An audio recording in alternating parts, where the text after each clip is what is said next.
Hello শিক্ষার্থী বন্ধুরা, আশা করি তোমরা সবাই ভালো আছো। তোমাদের সবাইকে জানাচ্ছি আরিফ'স কোচিং একাডেমির পক্ষ থেকে অনেক অনেক বেশি শুভেচ্ছা। শিক্ষার্থী বন্ধুরা, আজকে তোমাদের সাথে আলোচনা করব অষ্টম শ্রেণীর গণিতের প্রাথমিক আলোচনা নিয়ে। এই প্রাথমিক আলোচনায় অষ্টম শ্রেণীর গণিতের মার্কস ডিস্ট্রিবিউশন পাশাপাশি অধ্যায়গুলো বুঝিয়ে দেওয়া হবে। তো শিক্ষার্থী বন্ধুরা, তোমরা আমার সাথে থাকো। চলো ভিডিওটা শুরু করছি।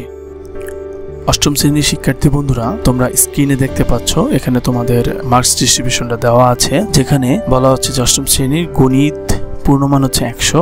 এখানে দেখো লেখা আছে যে 11টি সৃজনশীল প্রশ্ন থাকবে, যার মধ্যে 60টি সৃজনশীল প্রশ্নের উত্তর করতে হবে। শিক্ষার্থী বন্ধুরা, এই 60টি সৃজনশীল প্রশ্নের জন্য তোমাদের মার্কস থাকবে হচ্ছে 70, অর্থাৎ প্রত্যেকটা সৃজনশীলের মার্কস হচ্ছে 10। এছাড়াও তো 30টি বহু নির্বাচনী প্রশ্ন থাকবে, যার ভিতরে 30টির উত্তর দিতে হবে এবং প্রত্যেকটিতে 1 নম্বর করে মোট হচ্ছে 30 মার্কস, অর্থাৎ এই হচ্ছে 70 আর এই হচ্ছে 30, টোটাল মার্কস হচ্ছে 100। এছাড়া শিক্ষার্থী বন্ধুরা, নিচে দেখো লেখা আছে যে পাটিগণিত থেকে 3টি সৃজনশীল প্রশ্ন থাকবে, যার মধ্যে 2টার উত্তর করতে হবে। এছাড়া বীজগণিত থেকে 3টি সৃজনশীল প্রশ্ন থাকবে, যার মধ্যে 2টির উত্তর করতে হবে। জ্যামিতি থেকে 3টি সৃজনশীল প্রশ্ন থাকবে, যার মধ্যে 2টির উত্তর করতে হবে। সবশেষ তথ্য উপাত্ত থেকে 2টি সৃজনশীল প্রশ্ন থাকবে, যার মধ্যে 1টির উত্তর করতে হবে। এই হচ্ছে তোমাদের 100 নম্বরের মার্কস ডিস্ট্রিবিউশন। তো চলো এবার আমরা বিভাগগুলো থাকবে, সেই বিভাগগুলো কিভাবে ভাগ করা হয়েছে। অষ্টম শ্রেণীর শিক্ষার্থী বন্ধুরা, তোমরা এখানে স্ক্রিনে দেখতে পাচ্ছ পাটিগণিতের অধ্যায়গুলো লেখা আছে, অর্থাৎ এখান থেকেও 3টি সৃজনশীল প্রশ্ন থাকবে, যার মধ্যে 2টার উত্তর করতে হবে।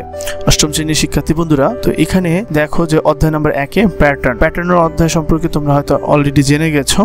তো প্যাটার্ন সংক্রান্ত আলোচনা করা হয়েছে অঙ্কতে, অর্থাৎ এখানে বেশ কিছু প্যাটার্নের অঙ্ক আছে। সেখানে সাংখ্যিক প্যাটার্ন, জ্যামিতিক প্যাটার্ন, তারপর ইরাটোস্থেনিস, এরপরে সাকনি সম্পর্কে আলোচনা করা হয়েছে, মৌলিক সংখ্যা সম্পর্কে বলা হয়েছে। অর্থাৎ এই অধ্যায়টা করলে তোমরা খুবই মজা পাবে। অঙ্কের বেশ কিছু মজার অঙ্ক আছে, সংখ্যার প্যাটার্ন, জ্যামিতিক প্যাটার্ন, তারপর ইরাটোস্থেনিস সম্পর্কে আলোচনা করা হয়েছে, বা বিভিন্ন অ্যাঙ্গেল থেকে যে প্যাটার্নগুলো গঠন করা যায় সেগুলো সংক্রান্ত আলোচনা করা হয়েছে। অর্থাৎ শিক্ষার্থী বন্ধুরা, যদি তোমরা এই প্যাটার্ন অধ্যায়টা করো তাহলে সেক্ষেত্রে তোমরা এগুলো জানতে পারবে। এরপরে দেখো দ্বিতীয় অধ্যায়, যেখানে মুনাফা সংক্রান্ত আলোচনা করা হয়েছে, অর্থাৎ এখানে মুনাফার অঙ্ক আছে। অষ্টম শ্রেণীর শিক্ষার্থী বন্ধুরা, তোমরা ছোটবেলা থেকেই মুনাফার অঙ্ক করে আসছো। মুনাফা নিয়ে 4, 5, 6, 7ও অঙ্ক করেছো। এই মুনাফার অঙ্ক এইটাও করতে হবে। অর্থাৎ এখানে 2.1-এ সরল মুনাফা নিয়ে অঙ্ক আছে, আর 2.2-এ চক্রবৃদ্ধি মুনাফার অঙ্ক আছে। শিক্ষার্থী বন্ধুরা, এখানে অঙ্কগুলো তুলনামূলকভাবে অষ্টম শ্রেণীর জন্য জটিল মনে হয়, তবে যেহেতু আমাদের ধারাবাহিকভাবে টিউটোরিয়াল আপলোড করা হবে, সেই টিউটোরিয়ালগুলো দেখলে তোমাদের জন্য অঙ্কগুলো অনেক সহজ হয়ে যাবে, তো ভয়ের কিছু নেই। এরপরে তোমাদের সাথে আলোচনা করব তৃতীয় অধ্যায় নিয়ে, যেখানে পরিমাপ সংক্রান্ত আলোচনা আছে। অষ্টম শ্রেণীর শিক্ষার্থী বন্ধুরা, তোমরা ইতিমধ্যে সপ্তম শ্রেণীতে পরিমাপ সংক্রান্ত অঙ্ক করেছো, যেখান থেকে পরিমাপ সংক্রান্ত তোমাদের বেশ ধারণা আছে। তো এটা নিয়ে এত চিন্তিত হওয়ার কিছু নেই। হয়তো সপ্তম শ্রেণী থেকে, তাই সপ্তম শ্রেণীর অঙ্কগুলো থেকে এখানের অঙ্কগুলো তুলনামূলক একটু হার্ড হবে, তবে কোনো চিন্তা নেই। আমরা এখানে ধারাবাহিকভাবে টিউটোরিয়াল আপলোড করলে সেই টিউটোরিয়ালগুলো দেখলে তোমাদের কাছে এই পরিমাপ অধ্যায়টি সহজ হয়ে যাবে। তো শিক্ষার্থী বন্ধুরা, তোমরা এখানে দেখতে পাচ্ছ বীজগণিতের সিলেবাসটি, বীজগণিতের মার্কস ডিস্ট্রিবিউশনটি দেওয়া আছে, যেখানে বলা হচ্ছে এই বীজগণিত থেকেও 3টি প্রশ্ন থাকবে, যার মধ্যে 2টির উত্তর করতে হবে। এখন বীজগণিতের অধ্যায়গুলো দেখো যে চতুর্থ অধ্যায়, পঞ্চম অধ্যায়, ষষ্ঠ এবং সপ্তম অধ্যায়। চতুর্থ অধ্যায় কি আছে? চতুর্থ অধ্যায় বীজগণিতের সূত্রাবলী ও প্রয়োগ। অষ্টম শ্রেণীর বন্ধুরা, এখানে 4.1 থেকে 4.4 অনুশীলনী পর্যন্ত রয়েছে।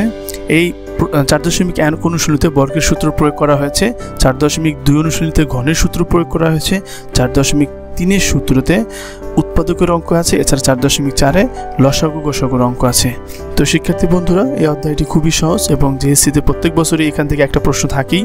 তো এই অধ্যায়টি তোমাদের জন্য সহজ প্লাস অনেক ইম্পর্টেন্ট। তো তোমরা এই অধ্যায়টার প্রতি অনেক ভালোভাবে করবে অঙ্কগুলো, যাতে তোমাদের এটা যেই 10 মার্কস, অর্থাৎ যেই সৃজনশীল প্রশ্নটা আসবে তা তোমরা অনায়াসে করতে পারো। পরে দেখো শিক্ষার্থী বন্ধুরা, পঞ্চম অধ্যায় আছে বীজগণিতীয় ভগ্নাংশ। এখানে 5.1 এবং 5.2-এর আছে। 5.1-এ সেখানে লঘুকরণ, সমাহারকরণ, তারপর ভগ্নাংশের যোগ বিয়োগ দেওয়া আছে। 5.2-এ ভগ্নাংশের গুণ ভাগও এখানে নিয়ে আলোচনা করা হয়েছে। এরপরে শিক্ষার্থী বন্ধুরা দেখো যে সরল সমীকরণ ষষ্ঠ অধ্যায়ে আলোচনা করা হয়েছে। এখানে 6.1 এবং 6.2 এখানে 2টি অনুশীলনী রয়েছে। 6.1-এ অপনয়ন এবং প্রতিস্থাপন নিয়ে আলোচনা করা হয়েছে, আর 6.2 কিছু কথার অঙ্ক রয়েছে, পাশাপাশি লেখচিত্র আছে। এরপরে দেখো শিক্ষার্থী বন্ধুরা, তোমাদের সাথে সেট নিয়ে আলোচনা করব। শিক্ষার্থী বন্ধুরা, অষ্টম শ্রেণীতে সেটের অধ্যায়টি বইতে আছে, তবে এই অধ্যায় থেকে কোনো প্রশ্ন আসে না। বেশ কিছু বছর দেখা গেছে যে এখান থেকে বহু নির্বাচনী প্রশ্ন আসতে। অষ্টম শ্রেণীর বন্ধুরা, তোমাদের সাথে এখন আলোচনা করব জ্যামিতি নিয়ে। গ বিভাগে যেটা রয়েছে এখান থেকেও 3টি প্রশ্ন থাকবে, যার ভিতর 2টা প্রশ্নের উত্তর করতে হবে। শিক্ষার্থী বন্ধুরা, এই অধ্যায়টিতে 2টি অনুশীলনী রয়েছে, অর্থাৎ 8.1 এবং 8.2। এখানে বেশ কিছু সম্পাদ্য উপপাদ্য এর পাশাপাশি এক্সট্রা আলোচনা করা হয়েছে, যা কিনা চতুর্ভুজ সংক্রান্ত অর্থাৎ রম্বস, এছাড়া সামন্তরিক, আয়ত, এইসব ট্রাপিজিয়াম, এগুলো নিয়ে এখানে আলোচনা করা হয়েছে। শিক্ষার্থী বন্ধুরা, নবম অধ্যায়ে পিথাগোরাসের উপপাদ্যটি রয়েছে। পিথাগোরাসের উপপাদ্যটি এখানে কোনো অনুশীলনী নেই, জাস্ট ওই উপপাদ্য নিয়ে আলোচনা করা হয়েছে, পাশাপাশি এই উপপাদ্যটার বিকল্প প্রমাণ নিয়ে আলোচনা করা হয়েছে। এই অধ্যায়টি অর্থাৎ পিথাগোরাসের উপপাদ্যটা বেশ 2 থেকে 3টা অ্যাঙ্গেল থেকে আলোচনা করা হয়েছে। দশম অধ্যায় যদি দেখো, এখানে বৃত্ত সংক্রান্ত আলোচনা করা হয়েছে। বেশ কিছু সংক্রান্ত উপপাদ্য প্লাস সম্পাদ্য এখানে আছে। তোমাদের ভয়ের কোনো কারণ নেই শিক্ষার্থী বন্ধুরা, আমি এই অধ্যায়ের উপরে ধারাবাহিকভাবে টিউটোরিয়াল আপলোড করব, যাতে তোমাদের এই অধ্যায়টি খুবই সহজ হয়ে যায় এবং তোমরা খুব সহজেই এর উত্তর করতে পারো। শিক্ষার্থী বন্ধুরা, সর্বশেষ আলোচনা তোমাদের সাথে অর্থাৎ তথ্য উপাত্ত নিয়ে। এই অধ্যায়ে 2টি সৃজনশীল প্রশ্ন আসে, যার মধ্যে একটির উত্তর করতে হয়। তথ্য উপাত্ত অধ্যায়টিতে 2টি সৃজনশীল প্রশ্ন আসে, একটির উত্তর করতে হয়, এর মানে হচ্ছে 10। তোমরা যদি শিক্ষার্থী বন্ধুরা ভাবো যে এই অধ্যায় থেকে তোমরা শুধু 10 পাবা, তাহলে সেটা ভুল। তবে আমি সবসময় শিক্ষার্থীদের বলি যে এই অধ্যায় থেকে তোমরা চাইলে 13 থেকে 14 মার্কস পেতে পারো। এই অধ্যায় থেকে 2টি প্রশ্ন আসে, যার মধ্যে একটু উত্তর তোমরা করতে পারো। পাশাপাশি এই অধ্যায় থেকে 3 থেকে 4টা বহু নির্বাচনী প্রশ্ন আসে, যেগুলো খুবই সহজ হয়, তোমরা চাইলে সেগুলোর উত্তর করতে পারো। তো শিক্ষার্থী বন্ধুরা, আমি মনে করি এদের থেকে তোমরা যদি চিন্তা করো যে তোমরা শুধুমাত্র 10 আনসার করবে, অর্থাৎ একটি সৃজনশীল প্রশ্ন আনসার করবে, সেটা ভুল। অর্থাৎ বহু নির্বাচন প্রশ্ন মিলিয়ে কিন্তু তোমরা প্রায় 13 থেকে 14 উত্তর করতে পারো। তা আমি যেটা চাই সেটা হচ্ছে এই অধ্যায়টার প্রতি তোমরা খুব ভালোভাবে জোর দিবে, যাতে কিনা তোমাদের মার্কসটা বৃদ্ধি পায়। অর্থাৎ একটা অনুশীলনী ভালোভাবে করলে সেখানে দেখা গেছে শুধুমাত্র গড়, মধ্যক, প্রচুরক, এরপরে গণসংখ্যা সারণী, কিছু কয়েকটা গ্রাফ আছে, এগুলো নিয়ে জাস্ট অল্প কিছু আলোচনা। এই অল্প কিছু আলোচনা তোমরা যদি করতে পারো এটির বন্ধুরা, তাহলে দেখবা যে তোমাদের ভালো একটা মার্কস চলে আসছে, অর্থাৎ গণিতে ভালো একটা মার্কস চলে আসবে। তা আমি চাই যে তোমরা এই অধ্যায়ের প্রতি অবশ্যই জোর দিবে। তো এইটির বন্ধুরা, তোমরা ভালো থাকো। আজ তোমাদের সাথে এই পর্যন্তই।